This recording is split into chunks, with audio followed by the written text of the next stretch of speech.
Welcome to the Shoulda Bet More podcast presented by Go Boys. Coming up on the show, Mitch Moss of Follow the Money will join us. We will talk a little Sweet 16 and a bunch of baseball as baseball season is about to start. And we'll do a little baseball off the top. Haven't done much baseball in a couple weeks. Been a lot of NCAA tournament, and I'll get to the Thursday games here in a minute. We'll do the Friday games on the Friday pod. I'll have Stucky on to break down the Friday games. So look forward to that. And but look, baseball, it's they don't do themselves any favors with the way they schedule this stuff. I mean, I talked about the NCAA tournament and their schedule and their scheduling miscues and putting the games on midnight.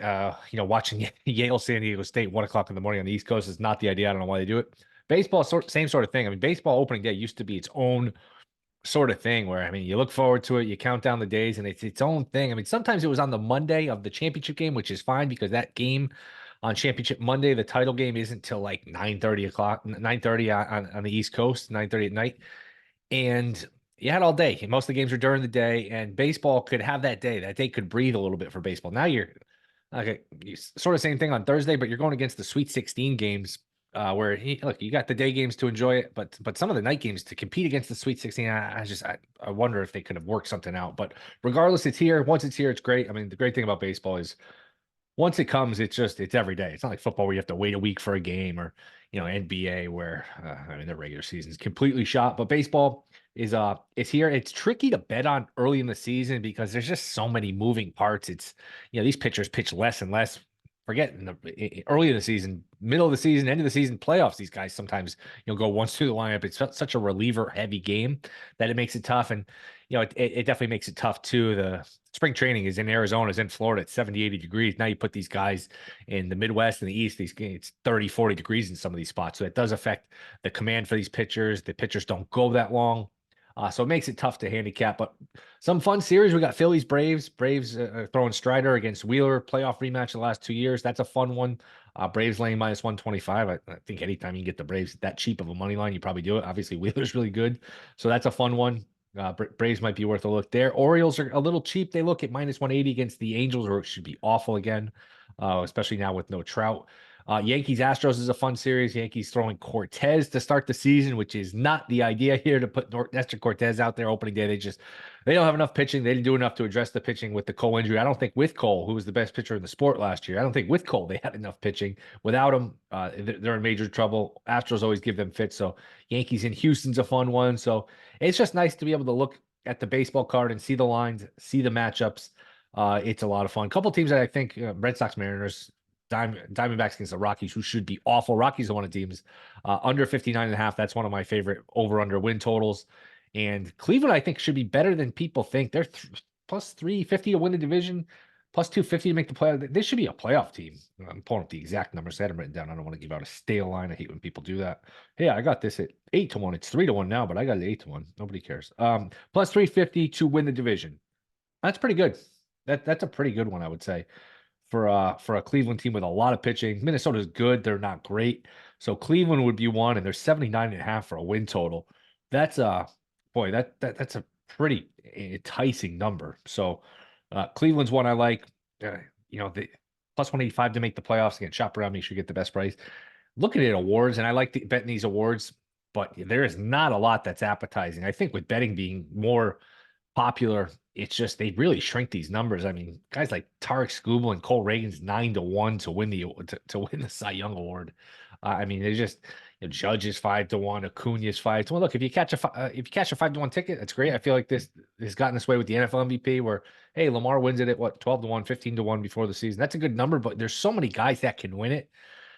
Anything with single digit odds, unless they're really, it's a special case. It's hard to find value in that, but. The good thing is baseball season doesn't go away. Like these numbers will be there. You find value during the summer, during the spring. You can find better numbers or decent numbers along the way, perhaps. So again, I would say the same thing about the World Series, where I look at the World Series and any team that you think is a sleeper, and pretty much anyone that gets in the playoffs now with this format, which I really don't like. I think they put too many teams in the playoffs. I think it's a little NBA-ish where they devalue the regular season. Unlike the NBA, though, baseball, anyone can win. So, if you put the 8th or 9th seed in the playoffs, the Atlanta Hawks make the playoffs. The Atlanta Hawks are not winning the NBA title because talent wins out in basketball. And baseball, it's just the nature of the game. If you put these 500-ish teams in, they have not as good a chance as anybody, but they could certainly get to a World Series, win a World Series.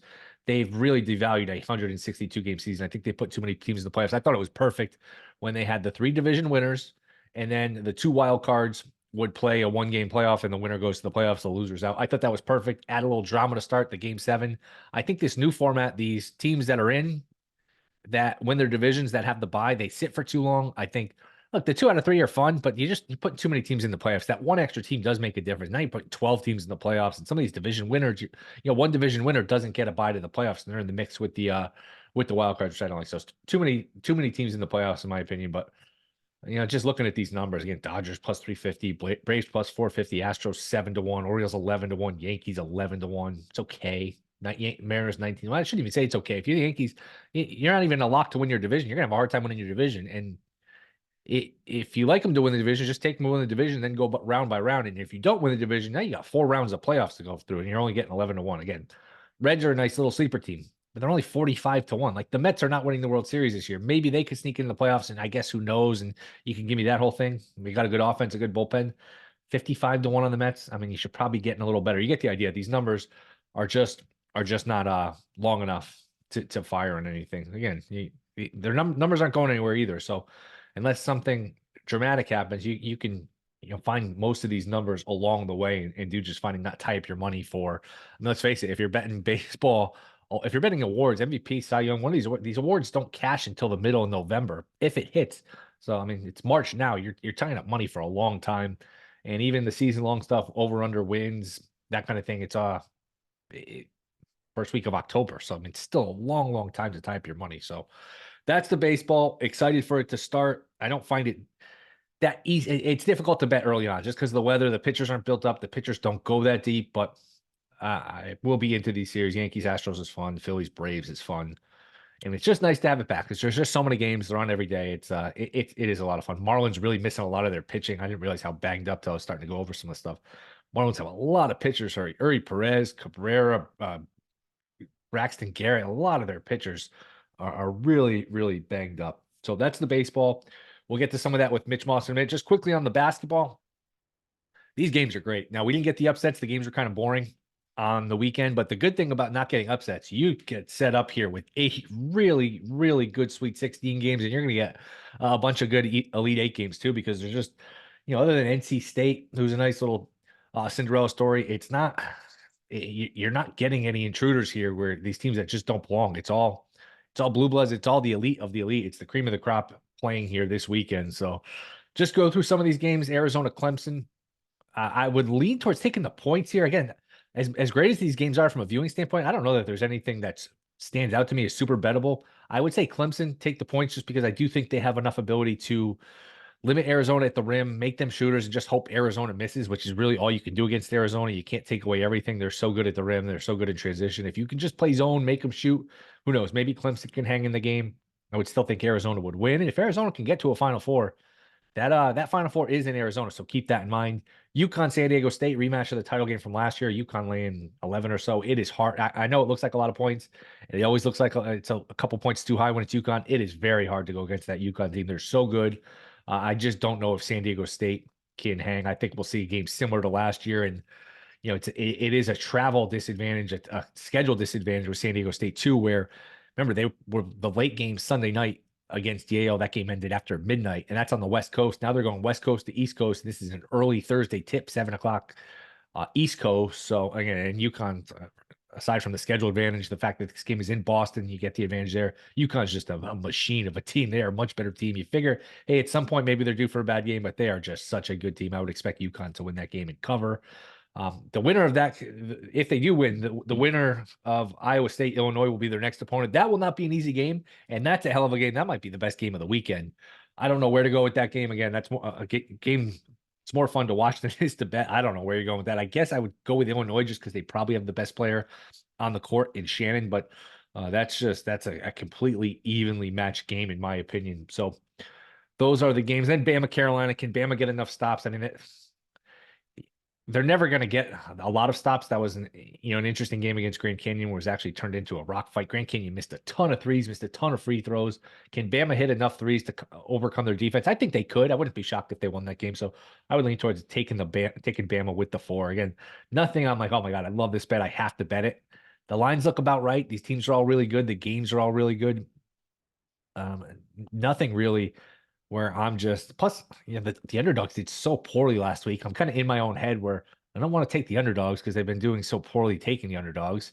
And I don't want to jump on the favorites because I feel like the favorites are due to kind of not cover, not win anymore. We're due for some underdogs to come through. So I'm kind of in my own head from that perspective. But looking forward to the games. It's a lot of fun. Should be a great Sweet 16 and baseball starting and good time of the year. Draft before you know it. NBA playoffs before you know it. Only like 9 or 10 games left for some of these NBA teams. So playoffs are always fun. The regular season has just been, in my opinion, I just lost a lot of interest in the regular season. It's just not, I don't know, the load management over the years, when the players don't care about the season, it's hard for the fans to care about the season. So it's a devalued product in the regular season. It just is. The regular season used to be great. It's not anymore. But once you get to the playoffs, it's a lot of fun. Should be a good postseason. It's obviously it's Denver and Boston or the chalk, but there's a lot of good teams. There's a lot of depth. There's a lot of balance in the league. So I'm looking forward to the playoffs, which is not that far away. So fun time of the year, baseball, NCAA tournament. We'll talk all that and more with Mitch Moss. That is next. This is a Shoulda Bet More podcast. All right, we are back. Shoulda Bet More podcast. Excited to catch up with our next guest. You can hear him on Follow the Money every morning, 7 to 10 Eastern on VSiN. It is Mitch Moss. Mitch, what's going on, man? Thanks for coming on. Will, good to talk to you again, man. How are you?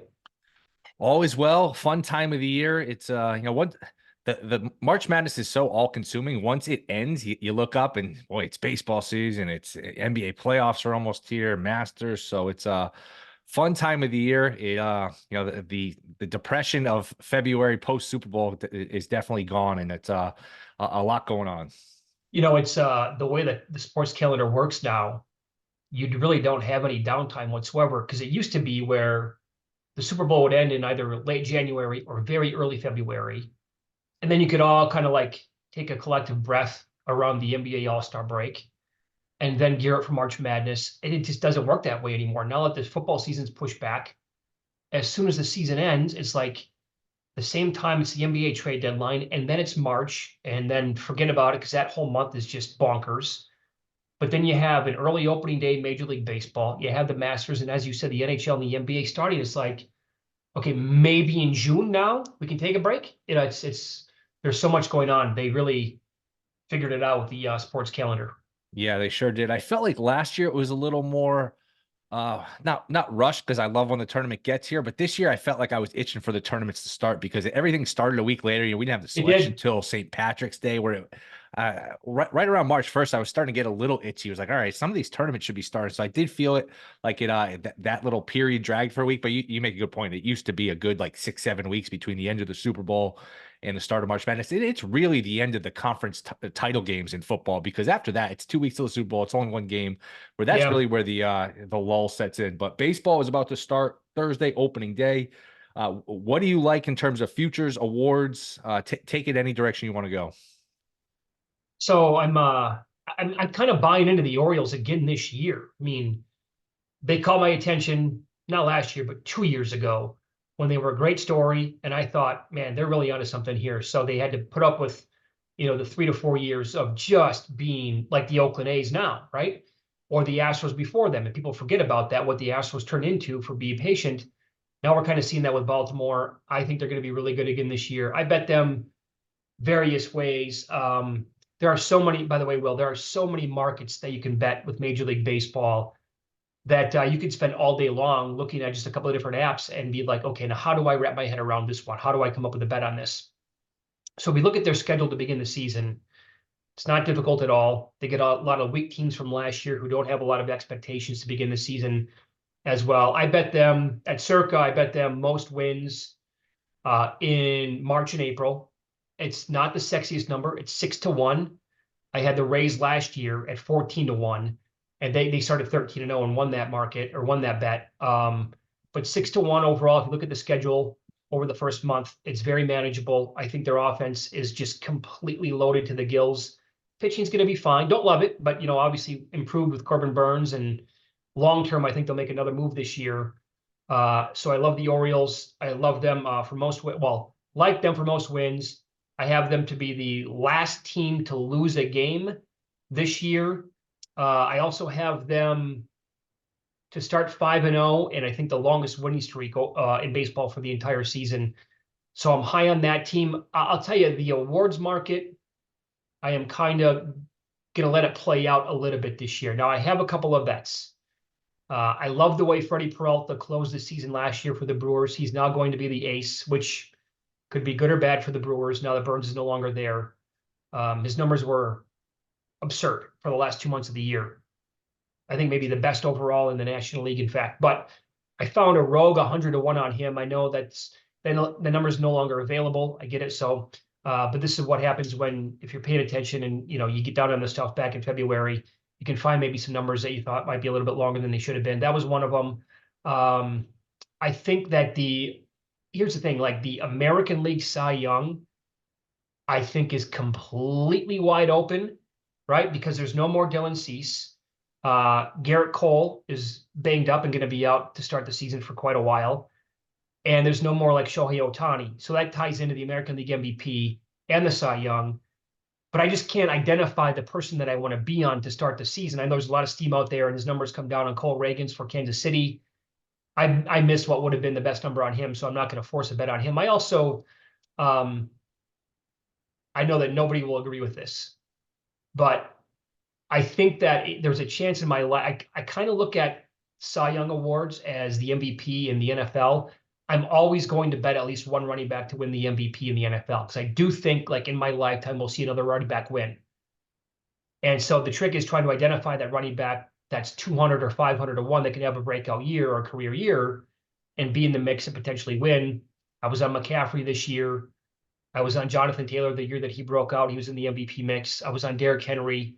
So I've been on those guys. They just haven't won yet. I'm also I like to get in on relievers, right? Just in case they have that career year and they save 50-plus games and they have a sub-1 ERA and they strike out a zillion guys. I was on Bautista for the Orioles last year to begin the season at 750 or 1,000-1. He had a case until he got hurt. Now, I know that Duran for the Twins is hurt to begin the year, but I bet him at 500-1. And I also bet Josh Hader at 500-1, thinking that Astros can win, just 100 games this year. And he did start, was it last year or the year before, where he basically pitched the entire first half without allowing a single run. Like, I think a reliever is going to win. It's been 20 years, but can they win again before I'm dead? I'm willing to say yes. Those are not major bets, obviously, but I think a reliever can be in the mix. I also took a little bit on Munoz for the Mariners. Love his stuff. I think they're going to be really, really good. His number was like 500-1, or maybe a little bit higher than that. So that's who I'm treading lightly in the signing market so far. But I will give you one to look out for. You want a deep shot? Sure. It's to lead the league in stolen bases. Now, not every book has this player available. However, if you go around and look at FanGraphs on the projections, one of the projections at FanGraphs, I noticed this back in February after the Super Bowl, they had this kid stealing 46 bags, like third overall. I'm like, who the hell is he? So I started to do a little bit of digging, and I paid attention during spring training. His name is Victor Scott for the St. Louis Cardinals. Now, the Cardinals announced the other day that he was not going to start the team with the big club. However, they already had major injuries in the outfield, including center field. Newbar injured to begin the year. Edmund injured to begin the year. So yesterday, this is after now, keep in mind, that they announced Victor Scott was not going to start the team. And mind you, people around the team who cover the team were writing stories about Victor Scott, basically explaining and almost begging the team that he has to start the year in center field for the Cardinals because of the injuries. And he's so good in center field. Like, he's going to be a Gold Glove candidate, but he's got an 80 out of 80 speed, what people are calling him. He stole 94 bases last year, combined in the minor leagues. Then on Monday, Jordan Walker and Dylan, I don't know if you saw the play, Dylan Carlson collided in the outfield. Carlson had to leave the game with the trainer.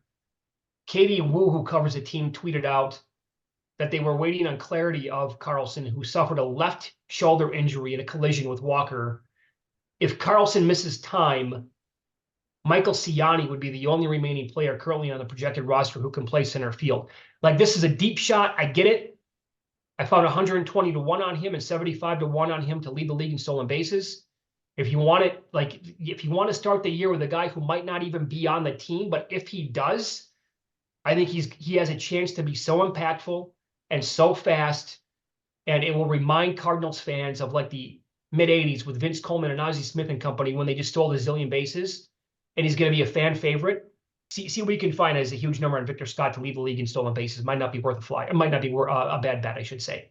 Interesting. Yeah, I'm looking at DraftKings. I don't even see them at DraftKings. They only go to 100 to 1. And you make such a good point about the markets available. My God, I didn't even realize this. Last team to lose, most wins in April, most wins in the division by April. I mean, I remember it wasn't that long ago. You could just bet on the season wins, the side, the total. Now it's just, man, it's like you said, you could be here all day looking at this stuff. Crazy, really is. What do your spidey senses tell you about Ohtani? How does this play out? What actually happened? Where are you at with this whole thing? I kind of believe him. Interesting. I think it's possible that a guy who's worth that much money really, again, foreign country to him. I don't know how many friends the guy has. Somehow, some way, the guy was able to like get a hold of one of his accounts. $4.5 million to Ohtani is like nothing compared to somebody who has, $10,000, $20,000 in the bank. It's like $100 bill. I mean, put it this way: the guy deferred. He got paid what, $600-700 million from the Dodgers, and said, "I'm going to defer it until the end of the contract because I make so much money off my endorsements." Guys can go rogue. Guys can take advantages of celebrities and, basically borderline billionaire athletes or rock stars or whatever, and they don't know about it. I think it was maybe a guy who just went rogue, and I don't know, maybe because I like Ohtani so much as a player and what he's capable of doing. Maybe I kind of want to believe it, but I also do think that I'll lean that way. I don't want to be one of the people here who is like, he's guilty, lock him up, throw away the key. Like the court of public opinion is going to be like that. I don't want to completely overreact.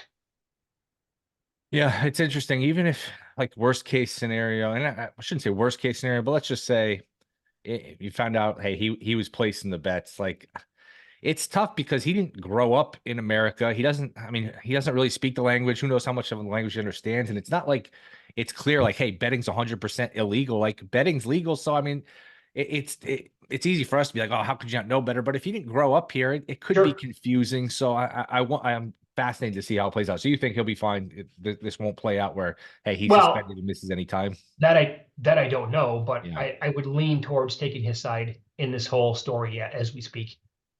Yeah. Any other futures, win totals, anything like that? I mean, they've made it with this sport with the extra rounds of playoffs where it's just impossible to sit here in March and try to figure out who's going to be playing in October. I mean, we know the Dodgers, the Braves are the best teams. I mean, go through some of it, but are you more inclined to just take a stab at a long shot with the randomness of the playoffs? Yeah, I mean, I would. But also, like, books keep this stuff up all year long. And they keep up more and more markets all year long now. So I mean, I understand if people don't want to lock up their money for 6 months on a win total or division bet, or even keep this in mind, even longer for the awards. Like I bet Freddie Peralta probably early February. So what is that now? I have to wait 9 months until they announce the Cy Young. I mean, think about they announce it so late too. I think they do it the week before Thanksgiving. That's absurd. It's ridiculous. So if you want to, like last year, it appeared as if the Rangers were going to be really good. And this was even after DeGrom got injured. And I'm like, okay, their offense is absolutely legit. They're loaded from top to bottom in that lineup. And they have other really good starting pitchers. And, oh, by the way, the Bruce Bochy factor could be potentially real. And I was loading up on the Rangers to win. Now happen to come in. So it's easy for me to say now because I've certainly done this with teams before, it never cashed, but last year it did. So that was a good one. But I don't think that they were the preseason pick by a ton of people to win the World Series or the American League. They were popular because they picked up DeGrom and they were going to be good offensively. But if you let it breathe for a little while, you can kind of maybe make the same observation as well. like some team in the American League. The team might be the Guardians. What if their starting pitching stays healthy?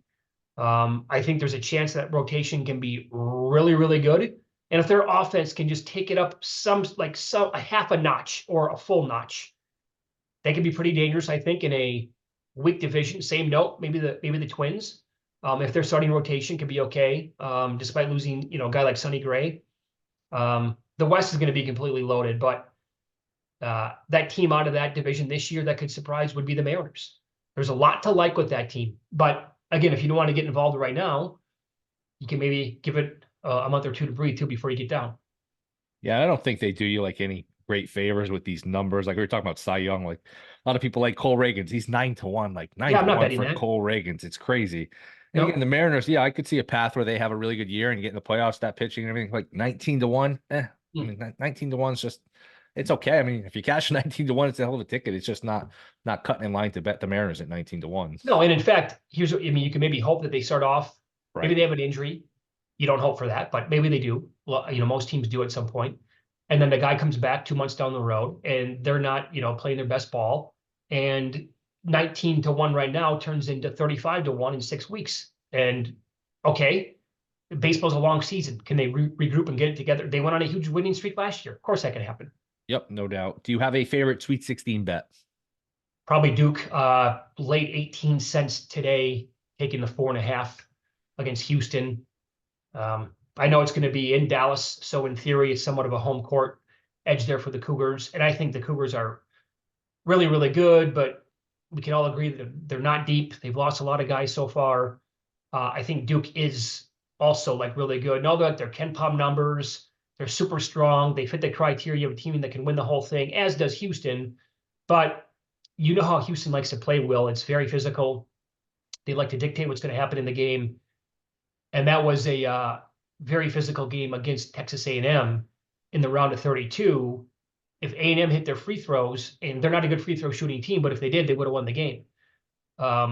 If Houston gets into foul trouble against Duke, that will be a major issue. Duke's not awesome at shooting free throws. I think they're only, 72% as a team for the entire year. But they got multiple guys on offense, like Texas A&M does, but Duke has multiple guys that can kill you. They got Filipowski down low. I don't think they would shoot that poorly overall as a team from the free throw line. And I think Duke is good enough to, make the Final Four and maybe even beyond that, be playing on that Monday night for the whole thing. So give me 4.5 points in a neutral against Houston. Okay, I'm good at that. UConn wins it all, or you have somebody else? If I gave you right now UConn versus the field, who would you take? Oh man, they're so good.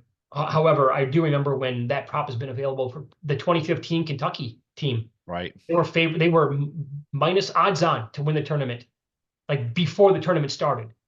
And before the Final Four, forget it. I mean, it was just like Kentucky versus the field. They didn't even make the national title game.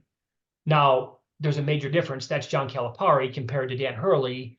And the difference there at coach is night and day. Hurley is, absolutely legit. Calipari is one of the worst I've ever seen. Man, but can they have an off night? Yeah, of course they can. I'd probably lean field, but I wouldn't love it. Right. Yeah, that's what I worry about too, especially they won it last year. And I mean, it's not the nature of this tournament to just mow through everybody every single night. I mean, No, not at all. Now they might be so good where they have an off night, and you know what, they could still win the game depending on who they play in the draw that looked really tough a week ago, 10 days ago. It's all of a sudden, you know what, you're 11-point favorite to be in the Elite Eight, where you got pretty much a home game, in Boston against either Illinois or Iowa State, which will be a good game, but the path is not as bad as it looked a week ago. Yep, totally agree. Last one before we get out of here. NFL draft. Any sense to where this goes after Caleb Williams? Or you think it'll be? Are we looking at 4 quarterbacks in the top 6? What are your thoughts here on the draft? From what I'm hearing today, 4 quarterbacks in the top 4 in any particular order. Could be McCarthy as high as number 2 if you want to buy into Twitter speculation and what some of the rumor mill was throwing around yesterday. That was NFL Network, by the way, where they kept hearing McCarthy going number 2 overall. So I don't know. I can't. 4 quarterbacks in the top 4 is just absurd if these teams do it, because I live and breathe. I've been around. When I was younger, when I was 15 years old, I thought every quarterback coming out of college was going to be awesome. Then you eventually learn that's not exactly the case. So how many of these quarterbacks will turn out to be very good franchise quarterbacks in the NFL? one, Right. maybe two. That's it. I'm not going to go anything beyond that. So would I do it? Absolutely not. Well, these teams, maybe, and this is the one of the events that you cannot bet with. You just have to bet on the information, what you hear. That's it. I mean, so I took a couple of flyers around. If I could get down on this, I would be betting the Chargers to take a wide receiver, or maybe even Marvin Harrison to go 5th overall.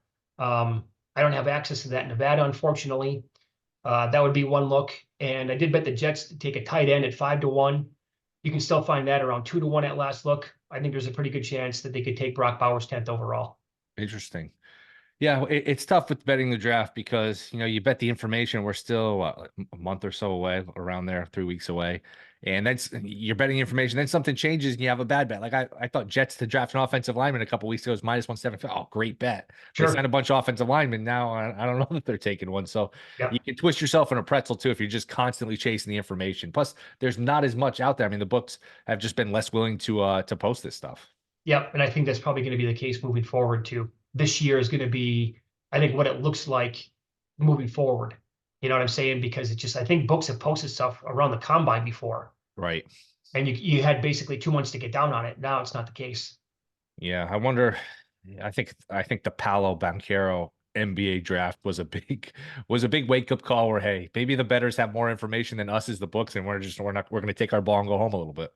Yep. Although I think books did quite well last year during the NFL draft, right? Absolutely, which is it sort of backfired on some of these guys. You sure you don't want to book this? Because all right, I know bettors got the best you once. Doesn't mean it's always going to happen. Sure. All right, Mitch, you're the best, man. Appreciate you coming on. Where can everyone find you? Thanks, Will. I appreciate it. X, I guess, is the most where I'm active, at Mitch Moss Radio on X. Do the show every day with Paulie. Follow the money on VSiN as well from 7 to 10 a.m. Eastern. All right, man. Appreciate you coming on. Hopefully we'll catch up here down the road. Thanks, pal. Good talking to you again. All right, that'll do it. Thank you to Mitch Moss. Appreciate you guys listening. We're back Friday. We'll have Stucky on to talk about the Friday games in the NCAA tournament, touch on the first couple days of baseball. So see you guys then. Don't forget to rate, review, subscribe. Talk to you Friday.